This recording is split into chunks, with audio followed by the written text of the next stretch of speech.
In a lawsuit filed today, the Knicks allege that a former employee illegally took thousands of proprietary files with him to his new position with the Raptors. Suit alleges that materials include play frequency reports, a prep book for 22 to 23, and video scouting. What the lawsuit is insinuating, chat, an employee, right, could be an analyst, could be a coach, somebody with access to proprietary info, which is essentially anyone working on the player side of the operations, in this case, basketball operations, was hired by the Raptors and took with them what the Knicks are calling IP, right?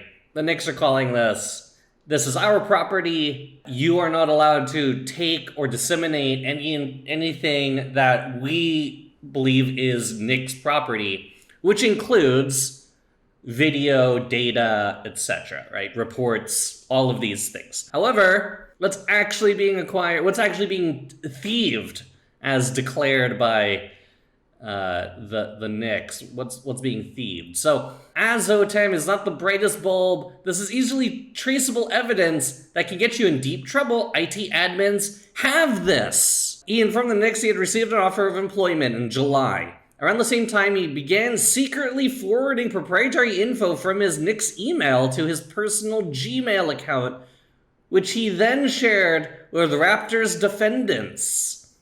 The materials include scouting reports, play frequency reports, a prep book, and a link to a third-party licensed software. So this is somewhat of a vague statement in itself. A scouting report isn't a single tome of every single piece of paper. It's not like, oh, I bought myself the book Cat in the Hat, and I own all of these pages now, and that's the Cat in the Hat. It's not like that. The scouting report, each report is its own scouting information, right? You can have a dribbling report. You can have a frequency shot from the field report. You can have a pass frequency report as to where they are on the court. So we don't know the extent of what reports were taken. They could be as innocuous as, we took the front page of the report and that was like the last 10 games and the stat line for all the 10 games, and you could get that off Basketball Ref. Now, they do declare one type of report, which is the play frequency reports. Okay, so how often a particular team would run plays. Okay, now, again, you might think, like, well, you could probably Google this stuff, and to your credit, you can. So you are actually able, under teams, under play types, you could actually get the type of play and how often something gets ran, right? So if I want to know a pick and roll with the ball handler, what's the frequency and how many possessions do they run it in? What's the effectiveness of the play? This can quickly go more and more elaborate into the arena of IP pretty quickly, depending on how you define certain plays. And of course, if there are subcategories of plays that particularly the Knicks and the Knicks coaching staff with Tibbs et al. Would declare what a play is. Maybe their definition of a high pick and roll is slightly different than the definition for someone else's, for a different type of high pick and roll. Maybe they subcategorize pick and rolls depending on the personnel and how often they see particular configurations of a pick and roll. This isn't different than some teams who classify certain pitch types one way versus another, right? Certain thresholds of what a cutter is versus a slider, or what a cutter is versus a fastball, might vary from coach to coach, organization to organization. Even though the overall play frequency report might be general knowledge you could find off the internet, it's possible that even if you change a couple definitions, you might end up having something that's unique to the team, and therefore something that has more IP than just your publicly ran information, right? A prep book, so this would be like, again, I'm not a basketball person, but a prep book could be anything from like night of or night before information about, what's going to happen the next day, or it could be like literally player development, prepping for whatever you need to prep for, your regiment, the information that you need to execute drills day to day or develop day to day, whatever it might be. And a link to a third-party licensed software. So the link to a third-party licensed software, in this case it's called Synergy, is a place where there's statistics that are definitely IP, because you can upload specific stats to platforms like Synergy. You upload video, you upload stats, and you can sort through stats and it brings up specific clips. You could sort through video and make your own playlist. It's sort of a one-stop shop for video scouting. And if you have access to that link still, then this would probably be the biggest case against this former employee. What happens when someone goes from one place to another and they have all of this information? Well, perhaps the physical or the actual downloading and sending of the information isn't the greatest process. Perhaps there is some sort of illegality in something like this. But what the article here, and I do recommend everyone reading this, what this article tries to suggest is it's not always as easy as turning off access. And that's because of how much research and development and how much proprietary information travels with someone from team to team simply from just working there. And every time these employees take their skills elsewhere, lured by a raise or more prestigious title, they pollinate a new franchise with their old franchise seeds. One idealistic R&D director, I'm an R&D director, by the way. I was not in 2017. Portrays those promotions in a positive light. To some extent, we want them to be able to use what they've learned, as that is a part of the process of growing and moving into positions of higher responsibility. Another analytics director probably speaks for more of their peers when talking about a brain wipe. You would love to have the Men in Black thing, where you could just flash it and they wouldn't remember anything from the last X number of years. So it is possible that when you go from one team to another, there is some sort of optimism that this organization, their managers, their bosses, did the right thing, trained a person up, and now they're moving on with their new organization. They're taking with them the idealistic world, the principles that made them one of the top candidates for maybe a director, AGM, GM role, but a little more cynically, they're taking with them all the information that perhaps made a successful team successful in the first place. A lot of the time,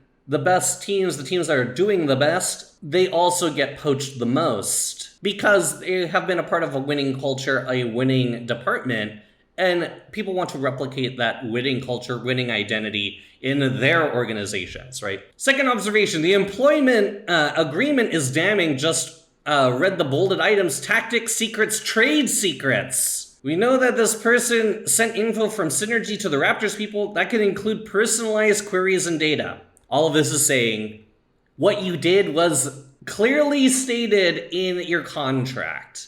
Don't do these things. The issue may not solely be exclusive to the Knicks. In fact, Raptors are trying to get some sort of illegal competitive advantage over other teams. See Pacers below.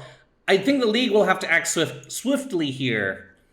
One email with the subject line, "Forward, Indiana Game 82," contains several documents, including an advanced scouting report of the Indiana Pacers players with team and player stats, key plays and frequency data, specific player tendencies and scouting, strategy analyses with offense and defensive notes, play breakdowns, opponent play research, transitions, comprehensive diagrams of over 250 Pacer plays, a spreadsheet containing play frequency stats, and a spreadsheet containing the Pacers' play calls for a specific game broken down by game time. This actually just reads to me as what the first line here says, an advanced scouting report. This is in preparation against the Indiana Pacers. The Knicks had intelligence on that team, what they were about to face in matchups, their tendencies,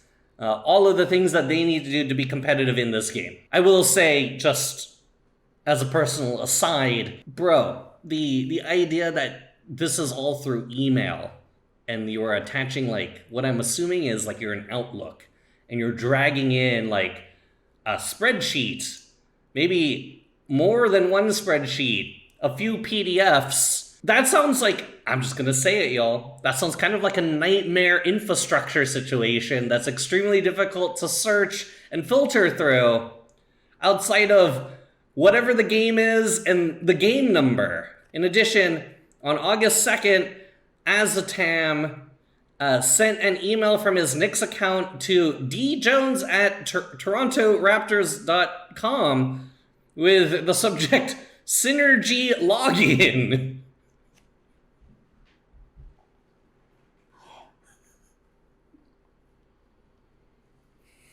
Oh my god. Okay. Well, that's just stupid. Evidence.txt. Like, I wouldn't expect, like, Sam Bankman-Fried to be sending an email to, like, to one of the co-conspirators with the subject line, rug pull. August 5th, the defendant shared 5 separate zip files with defendant Rajakovic, the coach, and defendant Lewis. Knicks operated SharePoint file sharing website. Illegally shared over 3,300 video files. File share site was accessed over 2,000 times by the Raptors. With all of this said, how bad is it? We already know that he shared information that seems proprietary, and the Knicks are claiming it is proprietary info from the Knicks to the Raptors. The precedence is there. Of all the things you could possibly do, you did the thing that literally someone 5 years ago went to jail for and was banned from the sport for life for. My personal opinion of all of this, I would say this person is an actual moron. You can't send your new employer private information regardless of how sensitive or not sensitive you think it is. Because that is literally illegal. Let alone sharing SharePoint, Microsoft OneDrive links from, like, Knicks.com, SharePoint.com/Knicks/secret data. You can't send that link to a Raptor and say, hey, this is cool, this is fine. Yeah, you cannot title your emails, Synergy Login and expect that to be fine. Sending an email from your Knicks account to the Raptors. Now, where does the link go? I would assume it just goes to a login that this person can still access. We've been down this road before. When you still have access to something, you can go to jail for a very long time, even though IT hasn't turned your access off yet. Your team can lose a lot of money and also valuable draft picks. Should this person have their life ruined because they shared some scouting reports and, yes, a lot of data? And Seth looks at this from the point of view of forgiveness. Seth says, this guy just did what he thought was okay. It wasn't, but he shouldn't be absolutely clapped because of it. And in this case, Seth doesn't even say this is even a mistake. He says, this shit This shit is something people have done and do all the time. And again, I have showcased a handful of times publicly this has happened, including during rebuilds with GMs. The exact same principles that they are using at the Orioles are principles that they used those same people, Chris and Sig, they use that at the Astros, in the Astros rebuild. And no one is saying, pitchforks, IP, yar! No one's doing that to them. So does this happen? Yes. Does it happen in a way that perhaps Azotam did it? No, not typically. This seems a little more offensive than that. But should his life be ruined? And that's really the question. I don't think Azotam's gonna learn more than what he's learning right now, which is, you fucked up, bro. I don't think if you sent him to some sort of low security prison for 5 years, he would learn more. Should this person be reprimanded in some way? Sure. Are you gonna lose your job? Most likely. Is this gonna cost the Raptors something? Probably. Should this cost you the rest of your career? It probably already has. Unfortunately. No one's going to hire the guy who was in a lawsuit on a different team. You would just want to stay as far away from that person as possible. It's just not worth it. And thus he packed his stuff and returned to Martha.